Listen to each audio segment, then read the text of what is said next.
जय जय रघुवीर समर्थ। जय जय रघुवीर समर्थ।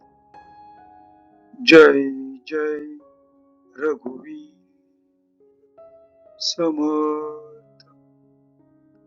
उपस्थित सर्व श्रोते जन हो, आपणा सर्वांना चैतन्य आत्मा या चॅनलचा नमस्कार।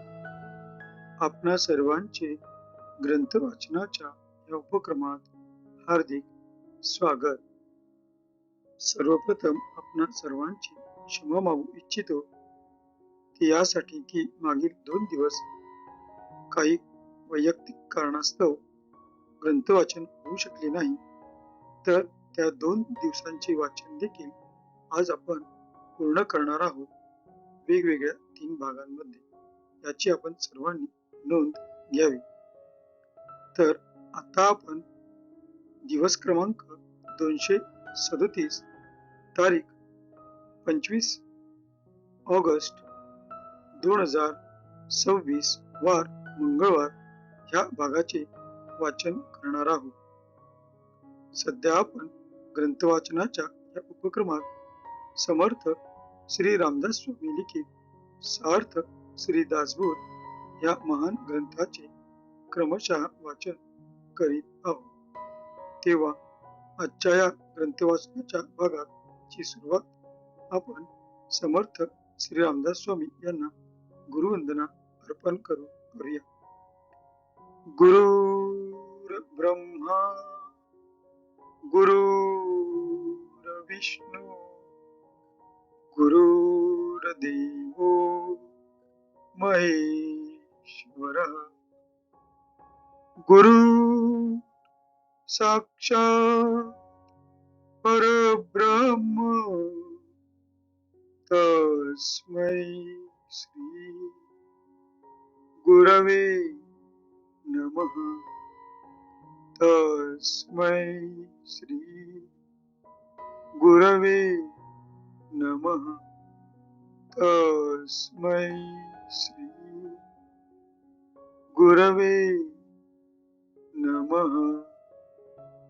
जय जय रघुवीर समर्थ। आता आपण सार्थ श्री दासबोध या ग्रंथाच्या नित्य वाचनाने किंवा नित्य श्रवणाने त्याचा आपल्या जीवनावर काय प्रभाव पडतो याचे समर्थ श्री रामदास स्वामी यांनी लिहिलेल्या श्री दासबोध या ग्रंथातील सार्थ श्री दासबोध या ग्रंथातील पहिल्या दशकातील पहिल्या समासातील फलश्रुतींचे आता आपण वाचन करणार आहोत। सर्व संशय एकदम नाहीसे होऊन आचारांमध्ये ताबडतोब फरक पडतो। अज्ञान, दुःख व भ्रांती यांचा नाश होऊन तत्काळ ज्ञानाचा लाभ होतो। योग्यांचे परमभाग्य असे वैराग्य अंगामध्ये बांधते। विवेक व चातुर्य यथायोग्य प्राप्त होते। जे कोणी संशयग्रस्त, अवगुणी व अवलक्षणी असतील ते सुलक्षणी, धूर्त, तत्ववेत्ता, चतुर व समयज्ञ असे होतील। आळशी असतील ते उद्योगी होतील।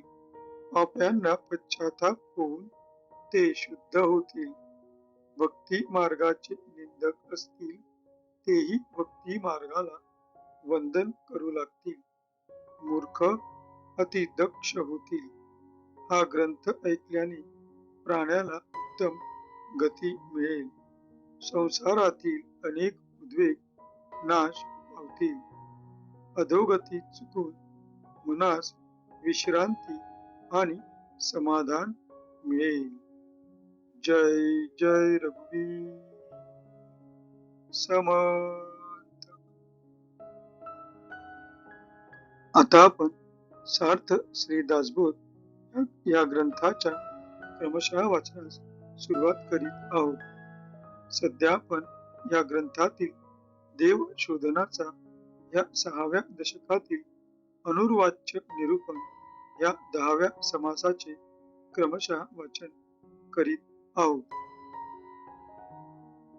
आज आपण या 10व्या समासातील ओवी क्रमांक 31 ते ओवी क्रमांक 40 या 10 ओव्यांचे त्यांच्या मराठीतील अर्थसहित वाचन करणार आहोत. आपणासमोर जे पृष्ठ दिसत आहे त्या पृष्ठातील वरून तिसरी ओळ 30 या अंकानंतर दिवस रजनीचे परमित्य या शब्दांनी 31वी ओळी सुरू होते. तर तेथूनच आपण आजच्या ग्रंथ वाचनास प्रारंभ करीत आहोत. दिवस रजनीचे परमित्य करावया मूळ आदित्य, तो आदित्य गेलिया उर्वरित त्यासी काय म्हणावे. शब्द मौन्याचा विचार व्हावया मूळ ओंकार, तो ओंकार गेलिया उच्चार कैसा करावा. अनुभव आणि अनुभविता सकळ हे मायेची करिता, ते माया मुळी नसता त्यासी काय म्हणावे. वस्तू एक आपण एक ऐसी असती वेगळीक, तरी अनुभवाचा विवेक बोलो येता सुखे. वेगळेपणाची माता ते लटिके वंदेची सुता, म्हणून या अभिन्नता मुळीच आहे. अजन्मा होता निजेला, तेने स्वप्नी स्वप्न देखला. सद्गुरु सशरण गेला, संसार दुःखी. सद्गुरु कृपेस्तव झाला संसार वाव, ज्ञान झाली या ठाव उसे अज्ञानाचा. आहे तितके नाही झाले, नाही नाही पणे निमाले. आहे नाही जाऊन उरले, नसोन काही. शून्यत्वातीत शुद्ध ज्ञान, तेने झाले समाधान. ऐक्य रूपे अभिन्न सहज स्थिती. अद्वैत निरूपण होता, निमाली द्वैताची वार्ता. ज्ञान चर्चा बोलो जाता, जागृती आली. जय जय रघुवीर समर्थ. आता या 10 ओव्यांच्या मराठीतील अर्थाचे आपण वाचन करणार आहोत. आपणासमोर जे पृष्ठ दिसत आहे त्या पृष्ठातील वरून 5वी ओळ 31 या अंकाने दिवस व रात्र या शब्दांनी आजच्या मराठीतील अनुवादाच्या वाचनास आपण सुरुवात करीत आहोत. दिवस व रात्र यांची मर्यादा मोजदाद परमित्य ठरविण्यास मूळ सूर्य आहे. तो सूर्य नाहीसा झाल्यावर बाकी राहील त्यास काय म्हणावे. शब्द म्हणजे भाषण व मौन हे समजण्यास कारण मूळ ओंकार आहे. पण तो ओंकारच नाहीसा झाला तर उच्चार कसा करावा. तात्पर्य अनुभव व अनुभव घेणारा हे सर्व मायेमुळे झालेले आहे. त्रिपुटीतलेच आहेत. ती मायाच समूळ नाहीशी झाली तर मग जे राहील त्यास काय म्हणावे. ब्रह्म एक व आपण एक असा भिन्न भाव असता तर अनुभवाचा विचार कुशाल सांगता आला असता. भेदभावाची आई जी माया ती वांजेच्या मुलीप्रमाणे खोटी आहे. म्हणून जीव व ब्रह्म यांच्यामध्ये मूळचाच अभिन्नपणा आहे. म्हणून स्वरूप समाधान बोलण्यात येऊ शकत नाही. आता एवढ ते अनिर्वाच्य आहे. आता स्वरूपाच्या ठिकाणी जन्म बंध मोक्ष इत्यादी काही एक नाही. ते स्वयमेव समाधान रूप आहे. हे एका कहाणीच्या रूपाने सांगतात. स्वरूप हे सहज अभिन्नत्वाचे आहेच आहे. स्वरूप हे सहज अभिन्नत्वाचे आहेच आहे. त्याला सृष्टी संसाराची दादही नाही. अजन्मा म्हणजे कधी जन्मास न आलेला म्हणून कोणी एक निजलेला होता. मायेची झापड पडली होती. त्याला एक स्वप्न पडले की मी संसारात आलो हे पहिले स्वप्न आणि त्या स्वप्नात दुसरे स्वप्न असे की संसार दुःखाने त्रस्त झाल्यामुळे मी श्री सद्गुरूंच शरण गेलो आणि श्री सद्गुरु कृपेने संसार मिथ्या झाला. मी कोण आहे याचे ज्ञान होऊन माझे अज्ञान फार लयास गेले. स्थूलाधिक 5 भौतिक दृश्य आकार रूप सर्व संसार आहेसा वाटत होता तो विवेकाने नाहीसा झाला. जे नाही म्हणजे शून्य किंवा अज्ञान जेथून सर्व दृश्य उभारले ते नाहीपणाचे म्हणजेच मूळचेच नसल्यामुळे नाहीसे झाले. याप्रमाणे आहे व नाही ही दोन्ही जाऊन जे उरले ते शुद्ध स्वरूप. पण ते नसून काही म्हणजे विशेषत्वाने कोठेच नाही. अर्थात ते अमुक प्रकारचे आहे किंवा ते अमुक प्रकारचे नाही असे वर्ण व्यक्तिरूपाने त्याचबद्दल काहीच बोलता येत नाही. तात्पर्य ते आहे पण अनिर्वाच्य आहे. असे शून्याच्या पलीकडचे जे शुद्ध ज्ञान ते मला झाले.